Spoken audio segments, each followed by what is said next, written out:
Hello, I'm Hailey Pineda, and I'm going to be doing my project on the impact of gender inequality in the workplace. To start off, I'm going to be reading a summary of the play A Doll's House.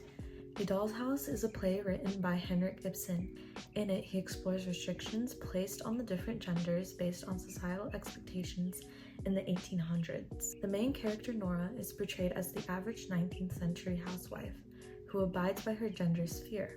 Such sphere derives from the Victorian doctrine that proposes that men and women belong in distinct spheres of society, with men being particularly fit for the workplace and women being particularly fit for the domestic domain. However, as the text progresses, the audience views the reality of Nora's life. It is revealed that Nora secretly took out a loan to pay for her husband Helmer's hospital bills. In Victorian society, this was not allowed, as men were typically in charge of the finances.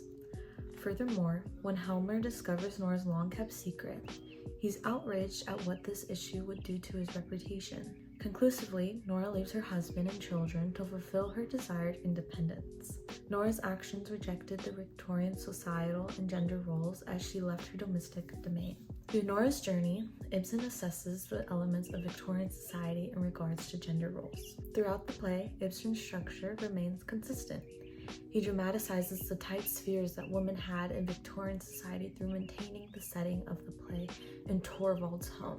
This element draws the audience's attention to the societal expectations in the 19th century. Ibsen also highlights the subjectivity of the domestic domain of women in the 1800s through the slow, dramatized unraveling of Nora's secret.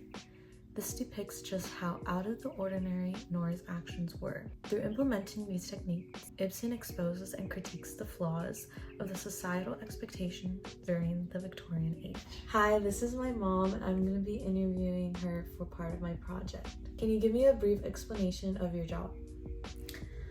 I work in the Human Resources Department for an aesthetic products distributor. The main company is located in South Korea, and we have 2 locations in the United States. We have one in New Jersey and we have one in California. We have about 30 employees nationwide. My manager, she's in New Jersey.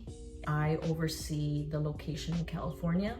I oversee about 25 employees. That's just a little brief of my company and what my position is in there. Based on your experience from your job, how do traditional/conservative gender roles still influence career advancement or expectation at your workplace?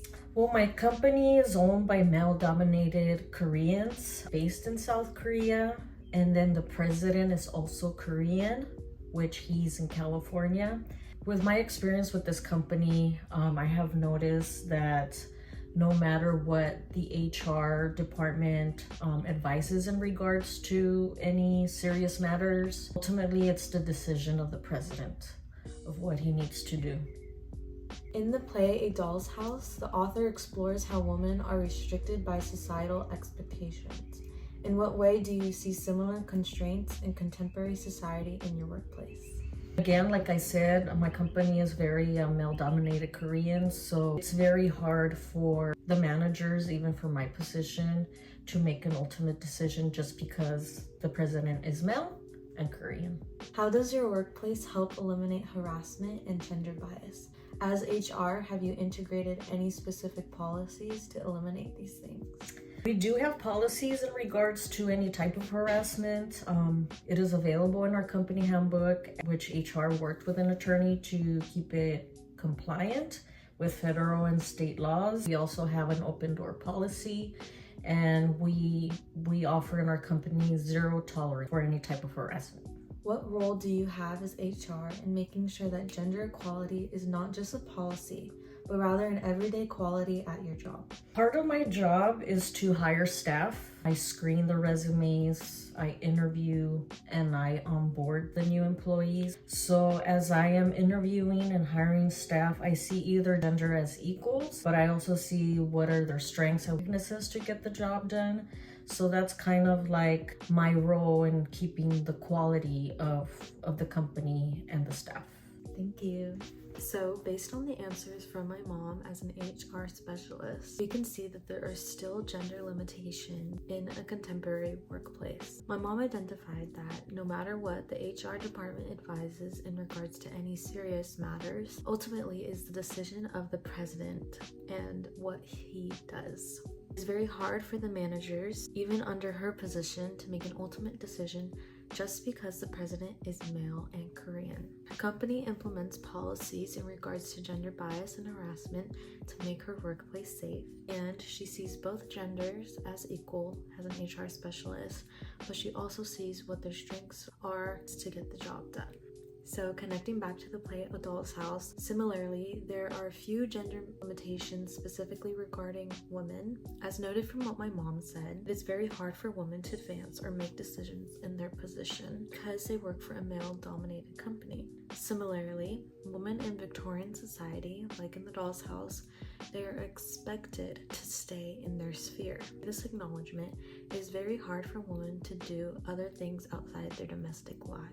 So comparing the two, like in my mom's work, it's very hard for them to get out of their sphere and their position because the head of the company is male. Another thing is, although racial cultures are not too apparent in the play, it is interesting how in my mom's job, the fact that it is a Korean-owned company, it plays such a huge role on the gender equality at her job. Korean culture, women are confined to the domestic role similarly to the Victorian society and traditional conservative opinions on genders, and the men are seen as the authoritative figure.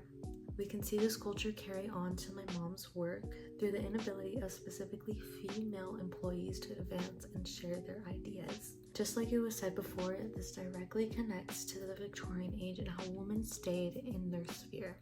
Although in contemporary society it is not labeled as a domestic sphere, it is now more like a social sphere, and how there is an unequal representation of leadership positions with females. Therefore, there is still gender oppression in contemporary society, even in the workplace. Even though it is not as confined as it was in the Victorian age with the Victorian doctrine and the spheres, it is still apparent. Many workplaces, like my mom's, are trying to combat these issues through handbooks and policies regarding harassment and gender bias. So unlike the Victorian ages, there are still gender limitations and oppression, specifically against women. However, this time it is being seen and not normalized. And that concludes my project.